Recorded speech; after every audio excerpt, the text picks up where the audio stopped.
पहाड़ का पानी और पहाड़ की जवानी कभी पहाड़ के काम नहीं आई। उत्तराखंड क्रांति दल के नेतृत्व में जब उत्तराखंड की मांग उठ रही थी, तब इसके संस्थापक डीडी पंत जी ने इस कहावत को कहा था और उसके बाद से अपना संपूर्ण जीवन इसे बदलने में लगा दिया। देवीदत्त पंत उर्फ डीडी पंत जी का जन्म पिथौरागढ़ जिले में 14 अगस्त 1919 को अंबादत्त जी के घर हुआ था।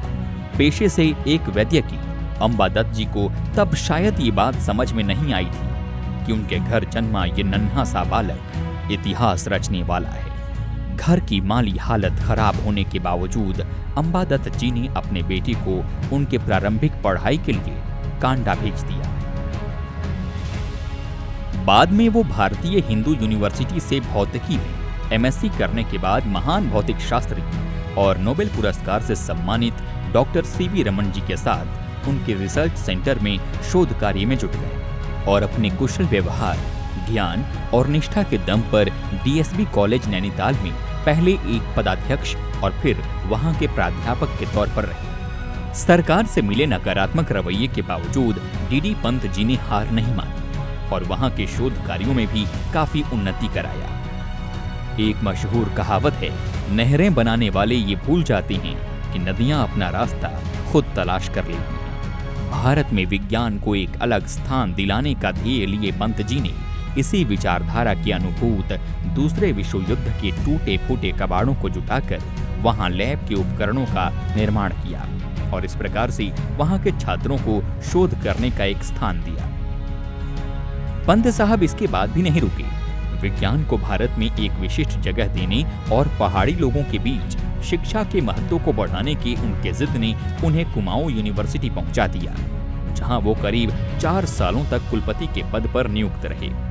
इस दौरान पहाड़ी छात्रों के शिक्षा के स्तर को बढ़ाने के लिए उन्होंने नए शिक्षा प्रणालियों को शैक्षिक क्रम में जोड़ा। डॉक्टर डीडी पंत जी शिक्षा के क्षेत्र में उन्होंने जो उत्कृष्ट मानदंड स्थापित किए हैं उसकी बहुत चर्चा हुई है और हम सब लोग जानते हैं कि डॉक्टर डीडी पंत जी गांधी जी से बहुत प्रभावित थे और वो सादगी को पसंद करते थे, दिखावे से बहुत दूर थे।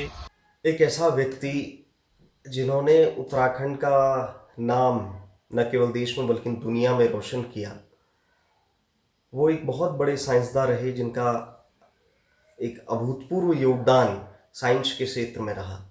और ये बहुत कम होता है जब एक साइंटिस्ट, एक वैज्ञानिक पूरी परिस्थितियों को समझ करके उस इलाके, उस क्षेत्र की जनता की समस्याओं पर अपनी समझ को आगे रखते हुए लड़ने की बात को करे। और ये करके दिखाया प्रोफेसर डीडी पंत जी ने।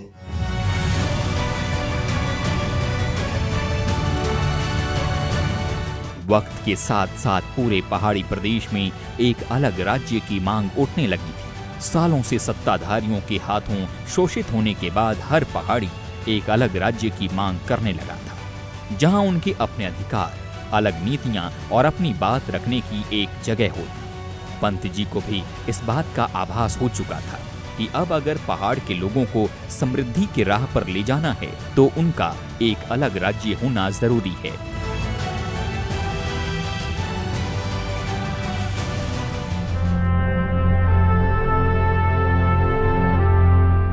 इसी उद्देश्य के साथ डीडी पंत जी ने 24 से 25 अप्रैल 1979 को उत्तराखंड क्रांति दल की नींव रखी। उनके इस मुहिम में उस वक्त काशी सिंह एरी, विपिन चंद्र त्रिपाठी, नारायण जंतवाल, दिवाकर भट्ट, त्रिवेंद्र पवार, जसवंत सिंह समेत 56 ऐसे लोग जुड़े थे जो उनके विचारधारा को मानते थे और जिनके तहत उत्तराखंड को एक अलग राज्य बनाया जाना चाहिए। उन्होंने 1979 में एक बैठक आयोजित की मसूरी में, जिसमें चंद लोग पहुंचे थे, 50-60 लोग के करीब वहां पर रहे होंगे। लेकिन होते होते बातचीत इतनी महत्वपूर्ण रही कि एक राजनीतिक दल का गठन हो गया और उसका नेतृत्व स्वयं डॉक्टर डीडी पंत जी ने किया। उत्तराखंड क्रांति दल का गठन 24-25 जुलाई को 1979 में संस्थापक अध्यक्ष के रूप में डॉक्टर डी पंत जी के नेतृत्व में हुआ। और पूरा जिसको हम आज उत्तराखंड के नाम से जानते हैं, पहाड़ जैसी समस्याओं को समझते हुए उन्होंने यहाँ की समस्याओं के निदान के लिए, यहाँ के नौजवानों के भविष्य के लिए एक राजनीतिक लड़ाई लड़ने का जो रास्ता दिखाया, उस पर चल करके उत्तराखंड क्रांति दल ने 22 वर्षों का ऐतिहासिक संघर्ष किया। पार्टी के गठन का मुख्य उद्देश्य पंत साहब ने एक हुंकार से साफ कर दिया, पहाड़ का पानी, पहाड़ की जवानी कभी पहाड़ के काम नहीं आई। यानी जिन पहाड़ों से पूरा भारतवर्ष खुद को गौरवान्वित और सुरक्षित महसूस करता आया है, उस पहाड़ के संसाधनों और उस पहाड़ के युवाओं को भी वही सुरक्षा कभी नहीं मिली। यहाँ के संसाधन यहीं के लोगों के उपयोग में नहीं आए और यहाँ के नौजवान शिक्षा और साधनों के अभाव में पलायन करने को मजबूर हो गए, क्योंकि सालों से स्वार्थी सत्ताधारी मनमाने रूप से पहाड़ के जंगल, जल, जमीन और निवासियों का दोहन किए जा रहे थे, जिसे उत्तराखंड क्रांति दल एक अलग राज्य के जरिए बदलना चाहती थी।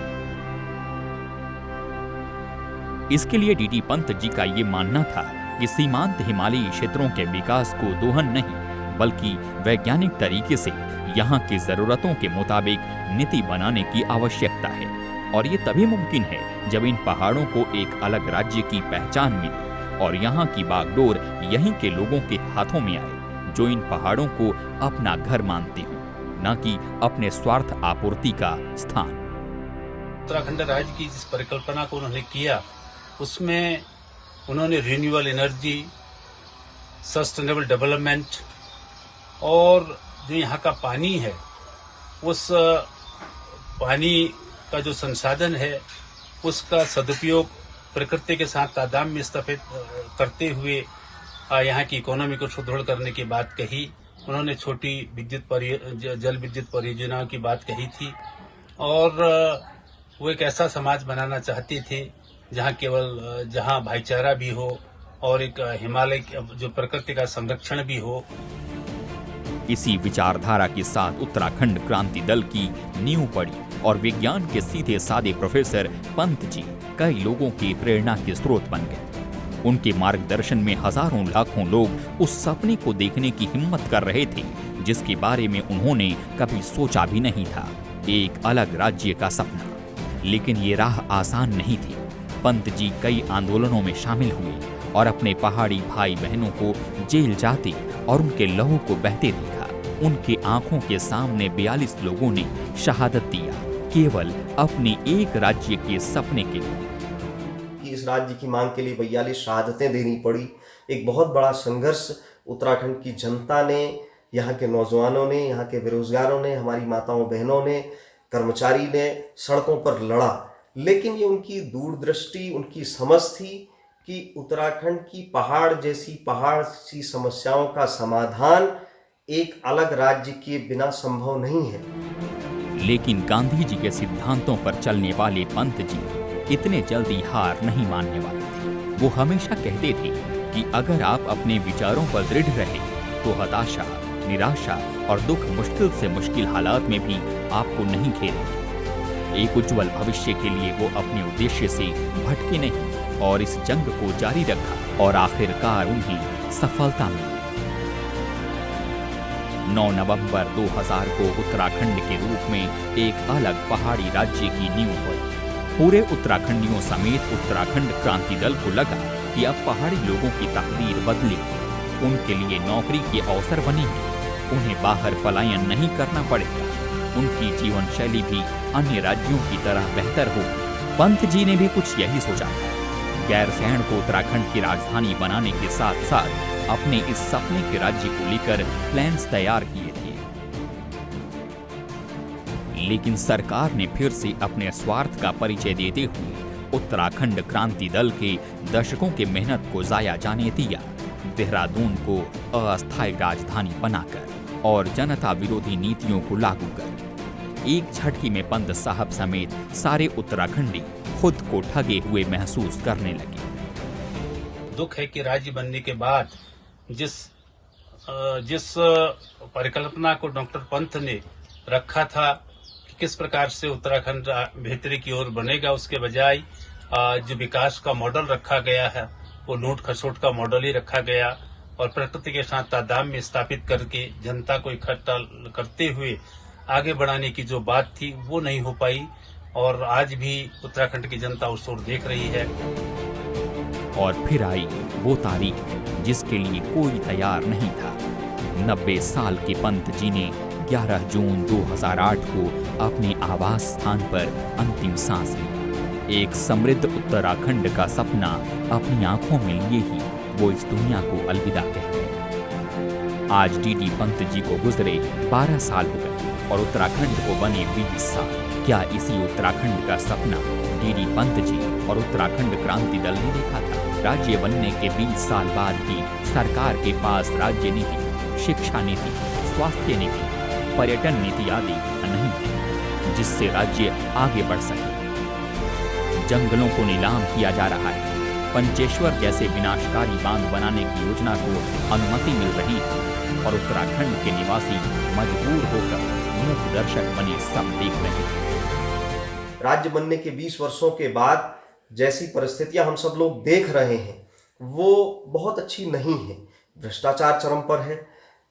जिन समस्याओं के लिए इस राज्य आंदोलन को लड़ा था, पहाड़ का पानी और पहाड़ की जवानी, जो नारा डॉक्टर डीडी पंत ने दिया था, वो उस जमीनी हकीकत से उठ करके देश के, दुनिया के पटल पर हमारे वर्तमान प्रधानमंत्री लेकर के जरूर आ गए हिमालयी राज्यों के परिप्रेक्ष्य में, लेकिन उसके समाधान की दिशा में कोई रोड मैप, कोई ब्लूप्रिंट आज भी नहीं दिखाई देता है।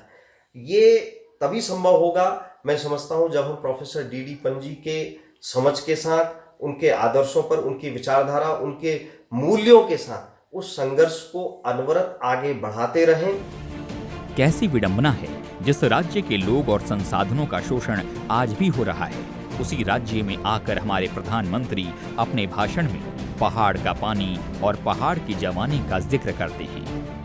लेकिन इन शब्दों के महत्व को तो केवल डीडी पंत जी ही समझ सके थे, जिन्होंने इन शब्दों को सार्थक करने में अपना सर्वस्व त्याग दिया। आज भी पहाड़ की जवानी, पहाड़ का पानी पहाड़ के काम नहीं आ रही है, बल्कि सत्ताधारियों के स्वार्थ की बलि चढ़ रही है।